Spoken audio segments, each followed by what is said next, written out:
존경하는 양분남 의원님 신문해 주시기 바랍니다. 예. 우리 김찬수 증인. 네. 이 그림 안 보이죠? 안 보입니다. PPT 한번 떼보십시오. 1번 PPT.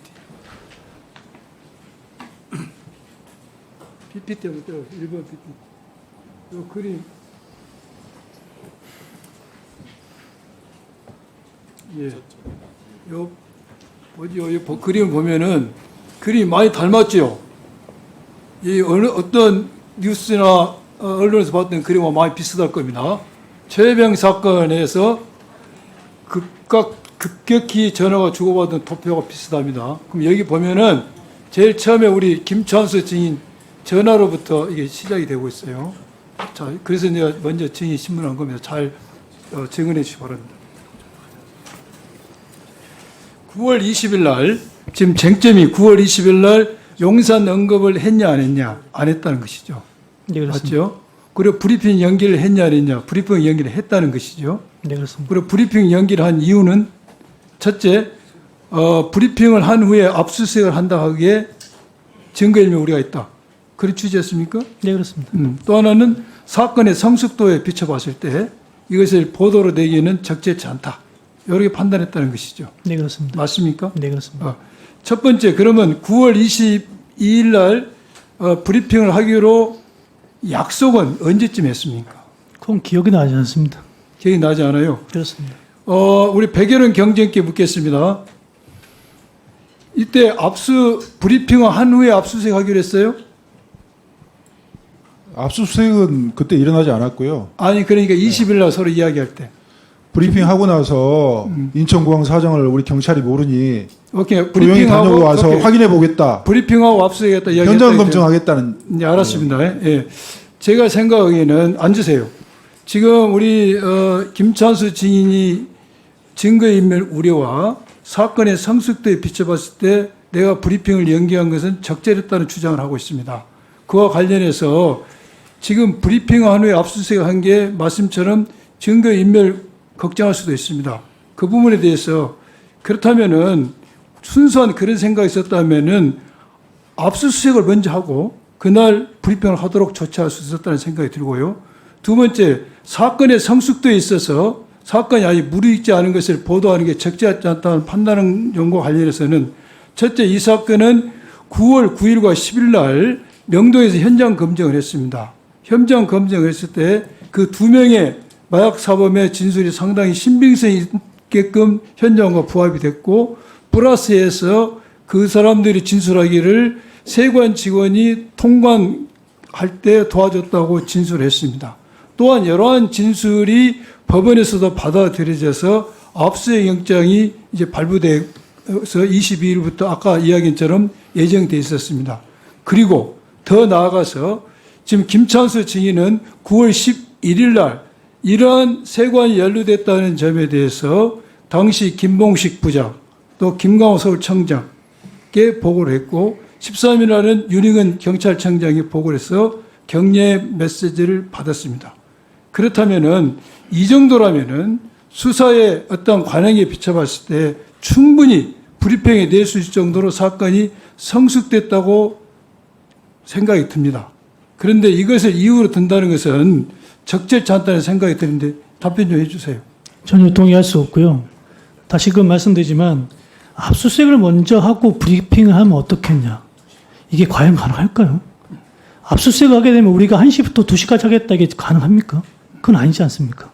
아울러 마약범들의 일방적 진술이 있고 당연히 신빙성이 있다고 판단했었습니다. 그렇기 때문에 저도 전폭적인 지원을 했었고요. 그런데 백혜룡 과장이 좀 전에 보면 칼을 꽂았는 이 말을 하는데 제가 현재 이 사건에 대해 사심이 있고 누군가 예압을 받았다면 이 자리에 올 이유도 없고요. 아니. 영등포서 직원들 볼 이유도 없습니다. 증인 말을 끊어서 미안한데요. 사건의 성숙도에 비춰봤을 때 충분히 나는 브리핑을 할 수 있는 단계였다고 생각이 드는데 그 점에서 말씀해 보시죠. 저는 그렇게 생각하지 않습니다. 좀 더 압수수색한 다음에 사건 전후관계를 파악한 다음에 적어도 기초조사 단계는 한 이후에도 늦지 않다고 판단합니다. 그러면 그렇게 이야기를 했습니까? 판단했고 그렇게 말씀은 그런 문제점을 공유를 했고요. 또 거기에다가 본청에도 국수본이라는 기능에 공식 보고되지 않은 단계를 확인했었습니다. 됐어요. 국가수사본부의 폭력계장. 네.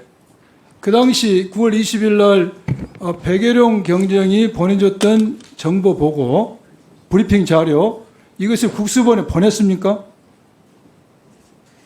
보도 자료를 받고 보냈어요? 안 보냈습니다. 안 보낸 이유가 뭐였죠? 보도 자료 수정을 요구를 했습니다. 누가 수정을 했어요? 수정을 요구를 했습니다. 제가. 보내지 않고 네. 왜 수정 요구를 했어요? 세관 관련 부분이 통관 심사 부분을 수사하겠다는 내용이 나왔기 때문에 그랬죠. 네. 아니 조금 전에 이야기한 것처럼 이 정도면 충분히 대외적으로 공표할 만한 내용인데 왜 세관 부분을 조사한다는 데서 그리 거부감을 느꼈습니까? 그래서 지금 그게- 의심을 받는 거 아닙니까? 그게 정답이라고 생각을 했습니다. 정답이요? 네. 경찰이 세관을 수사를 하는데 세관을 상대로 수사를 할 테니 보도 자료 형태로 배포를 하면 세관 직원들 보고 도망가라는 얘기밖에 안 됩니다. 당연히 그거는 빼는 게 맞습니다.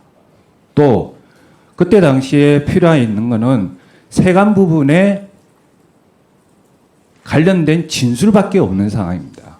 경찰 수사 단계에서 보도 자료가 배포돼서 확인되지 않은 팩트들이 보도되면서 생기는 물론 지금 세관 관련 부분에 대해서 빼라고 지시를 하면서 보고가 되지 않았다. 이 부분에 대해서 제가 조금 전에 말씀드린 것처럼 충분히 사건은 무르익었다. 그런데 여기에서 빼라고 한 것이 의심을 받는다는 이야기를 받고 있습니다. 다시 김찬수 증인에게 묻겠습니다. 두 번째 용산 언급에 대해서 본인은 하지 않았다고 하고 있고 지금 백예룡 경정은 언급을 했다고 주장하고 있습니다. 녹취록이 그분이 없어서 지금 서로 평행선을 달리고 있는데 지금 그와 관련된 녹취가 되어 있는 것이 2024년 10월 30일 녹취 있습니다. 여기 보면은 백예룡 경정이 이렇게 이야기하죠. 서장님이 용산에서 알게 됐다고 심각하다고 그렇게 말씀하셔서 그때 제가 그 상황을 안 거예요. 이런 말이 나옵니다. 이 본인이 백예룡 경정이 증인이 여기에 대해서 어떤 태도를 보였습니까? 제가 잠깐만요. 증인이 정말로 이런 사실을 용사를 언급한 사실이 있다면 깜짝 화들짝 놀라서 이 부분에서 정정을 하고 거기서 무슨 조치를 했어야 되는 거 아니냐 이것이죠.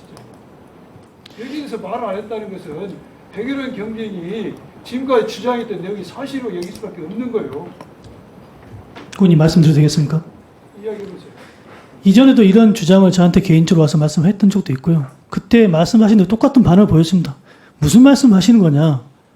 근거 없는 얘기 하지 마시라. 그런데 이런 얘기를 하는 과정에서 그 전에 말씀드렸던 조병로 부장 전화건, 그 다음에 이첩에 대한 본인에 대한 어떤 자기만의 생각, 이런 부분을 저한테 하소연하는 부분이 있었습니다. 그렇기 때문에, 이분이 약간 좀 피해의식, 내지는 열정은 없지만, 본인이 그렇게 했다는 의심이 나오지 않잖아요. 아니, 그 전에 했지 않습니까? 그리고 본인이 의도적으로 녹취를 하려고 지금 그걸 가지고 오면서 했던 부분인데, 그 전에 사전까지 그럼 녹취가 안 돼 있는 부분이지 않습니까? 의원님. 왜 제 말을 안 믿어주십니까? 왜 쟤는 거짓말이라고 생각하십니까? 증인의 말을 믿을 것인지 믿지 않을 것인지에 대해서 지금 청문을 하고 있지 않습니까? 그러니까 제가 말씀드리지 않습니까, 그래서 의원님? 지금 누가 보더라도 백예룡 경정이 이러한 용산을 서장이 언급했다고 언급했을 때 그런 말을 한 사실이었다면 서장 입장에서는 화를 내는지 화를 냈었습니다. 하든지 하는 그런 거 나와야 되는 아무 말이 없었잖아요. 화를 냈었습니다.